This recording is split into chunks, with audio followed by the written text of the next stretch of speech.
2 பேத்துக்கு மல்லி சாதத்துக்கான மல்லி இலைகள் நல்ல பெரிய கைப்பிடியாக ஒரு கைப்பிடி தண்ணியில் போட்டு, அதாவது நல்ல ஜில் தண்ணி நார்மல் தண்ணியில் போட்டு கல் உப்பு போட்டு ஒரு 10 நிமிஷம் கழித்து அதை அலசி எடுத்து ஒரு பாத்திரத்தில் வைக்கிறோம். கொதிக்கிற தண்ணியை இந்த இலைகள் மேலே விடுறோம். விட்ட மாத்திரத்தில் அதிலிருந்து நம்ம எடுத்து வச்சிடறோம். அப்போ சத்துக்கள் போகாது. அந்த மருந்து அடிச்சிருப்பாங்க இல்லையா, அந்த மருந்துகள் மட்டும் வெளியேறிடும். இப்போ பூண்டு பற்கள் ஒரு 3 நம்ம இப்படி துருவி வச்சுக்கலாம். 2 பேர் லஞ்சுக்கான அளவு. ஆறுனதுக்கப்புறம் மல்லி இலை மிக்ஸி ஜாரில் போட்டு 2 டேபிள் ஸ்பூன் தேங்காய் போடும்போது ஒரு கச்சல் வராது. 2 முந்திரி பருப்பு, அதுக்கு ஒரு ருசியை கூடுதலாக தரும். நல்லா நைஸாக அரைச்சிருங்க. கலர் இப்படி இருக்குது. நான் பொன்னி சாதம் தான், புழுங்கல் ஸ்டீம் பண்ண சாதம் தான் நான் 2 பேர்த்துக்கு தேவையான அளவு எடுத்து வச்சுக்கிறேன்.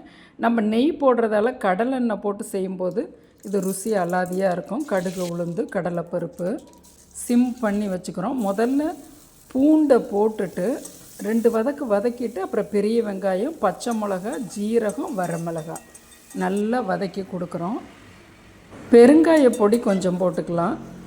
இப்போ நம்ம அரைச்ச விழுதை போட்டு இதில் பச்சை வடை போகணும்னு ஒன்றும் இல்லை, தேங்காய் இலை தான் இருக்குது. சும்மா 2 வதக்கு மட்டும் வதக்கிட்டு தேவையான அளவு உப்பு போட்டுக்கிறோம். இப்போ அந்த ஆறின சாதத்தை போடுறோம். சாதமும் அந்த கிரேவியும் ஒன்று கலக்கிறதுக்காக ஒரு 2 நிமிஷம் மட்டும் சிம்மில் வச்சு கலந்து விடுறோம். இது மதியத்துக்கு லஞ்சுக்கு கொடுக்கும்போது ஊறி நல்லாயிருக்கும். 1 டீஸ்பூன் நெய் விடுறேன், மூடி வச்சிட்றோம். 1 நிமிஷம் மட்டும் சிம்மில் மூடி வச்சிட்றோம். இப்போ சுவிட்ச் ஆஃப் பண்ணிவிட்டு வேர்க்கடலை, எலுமிச்சஞ்சாறு ஒரு 10 சொட்டு விட்டுருக்கேன், அது ஸ்கிப் ஆயிடுச்சு.